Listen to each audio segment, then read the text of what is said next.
Hello students, 10वीं की pairing scheme जो है 2025 की वो डिस्कस कर लेते हैं। तो फिज़िक्स की अगर बात करें, 10th फिज़िक्स की पेयरिंग स्कीम 2025 की, तो चैप्टर नंबर 12, 14 और 16 में से दो दो MCQs आएंगे। और इसी तरह चैप्टर नंबर 10, 11, 13, 15, 17 और 18 में से एक एक MCQs आएगा। अगर हम क्वेश्चन नंबर 2 की बात करें तो 10वें में से 3 क्वेश्चन हैं, 13वें में से 3 क्वेश्चन हैं और 14वें में से भी 2 क्वेश्चन हैं। तो ये 8 में से 5 करने होते हैं दूसरे क्वेश्चन में। उसके बाद क्वेश्चन नंबर 3 जो है वो चैप्टर नंबर 11 में से 2 क्वेश्चन, चैप्टर नंबर 17 में से 3 क्वेश्चन और चैप्टर नंबर 18 में से 3 क्वेश्चन है। अगर क्वेश्चन नंबर 4 की बात करें तो चैप्टर नंबर 12 में से 3 क्वेश्चन, 15 में से 2 क्वेश्चन और 16 में से 3 क्वेश्चन है। इस तरह जो इसके पेयर हैं लॉन्ग के, वो 10वें, 13वें और 14वें का पेयर है, 11वें, 18वें और 17वें का पेयर है और इसी तरह 12वें, 15वें और 16वें का पेयर है। तो इन तीन में से न्यूमेरिकल और थ्योरी जो है वो आएगी, एक पार्ट थ्योरी का और एक पार्ट जो होगा न्यूमेरिकल का होगा। इसी तरह 10वीं की अगर बात करें पेयरिंग स्कीम की, चैप्टर नंबर 14, 15 और 16 में से दो दो MCQs हैं, जबकि चैप्टर नंबर 10, 11 और 12, 13, 17 और 18 में से एक एक MCQs है। हाँ जी।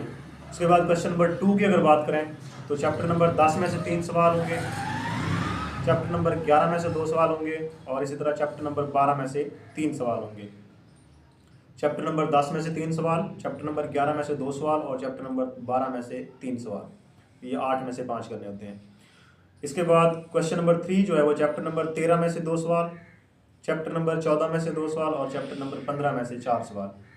उसके बाद क्वेश्चन नंबर 4 चैप्टर नंबर 16 में से 4 सवाल, चैप्टर नंबर 17 में से 2 सवाल और चैप्टर नंबर 18 में से 2 सवाल। उसके बाद इसकी जो लॉन्ग क्वेश्चन की पेयरिंग है वो 11वें का 13वें के साथ पेयर है और 12वें का 14वें के साथ पेयर है और 17वें का 18वें के साथ पेयर है। तो इसमें जो पहले 2 पेयर हैं 11वां 13वां और 12वां 14वां, ये अगर आप स्किप भी कर दें तो इसकी जगह पे 17वां और 18वां जो लास्ट वाले 2 चैप्टर हैं वो आसान है, वो हो सकते हैं। और उसके बाद अगर चैप्टर नंबर 10 और 12 कर लें तो पहला पोर्शन हल हो जाएगा। इसी तरह चैप्टर नंबर 13 और चैप्टर नंबर 15 कर लें तो आपका तीसरा पोर्शन हल हो जाएगा और दूसरा पोर्शन हल हो जाएगा। और इसी तरह चैप्टर नंबर 16, 17 या 16, 18 कर लें तो आपका जो तीसरा पोर्शन है वो भी हल हो जाएगा। लॉन्ग के लिए बेस्ट मेरी सजेशन जो है वो 11वां 13वां और इसी तरह 17वां 18वां ये लॉन्ग क्वेश्चन की जो पेयरिंग है ये सही है। उसके बाद अगर 10वीं की केमिस्ट्री की बात करें तो चैप्टर नंबर 10, 13, 14, 15 में से दो दो MCQs हैं, जबकि चैप्टर नंबर 9, 11, 12 और 16 में से एक एक MCQs है। इसके बाद क्वेश्चन नंबर 2 जो होगा वो चैप्टर 9 में से 2 सवाल, चैप्टर नंबर 11 में से 2 सवाल और चैप्टर नंबर 12 में से भी 2 सवाल होंगे। उसके बाद क्वेश्चन नंबर 3 जो है वो चैप्टर नंबर 10 में से 3 सवाल, चैप्टर नंबर 13 में से 2 सवाल और चैप्टर नंबर 15 में से 3 सवाल होंगे। उसके बाद क्वेश्चन 4 चैप्टर नंबर 14 में से 4 सवाल और चैप्टर नंबर 16 में से भी 4 सवाल। तो 8 में से 5 करने होते हैं।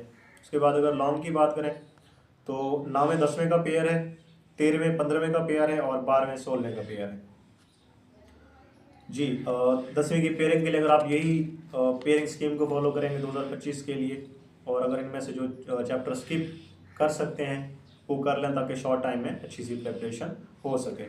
और लॉन्ग भी जो है वो इस पेयरिंग के अकॉर्डिंग करेंगे क्योंकि यही कंफर्म पेयर है जिसके अकॉर्डिंग 2025 के जो पेपर जो है वो बनेंगे।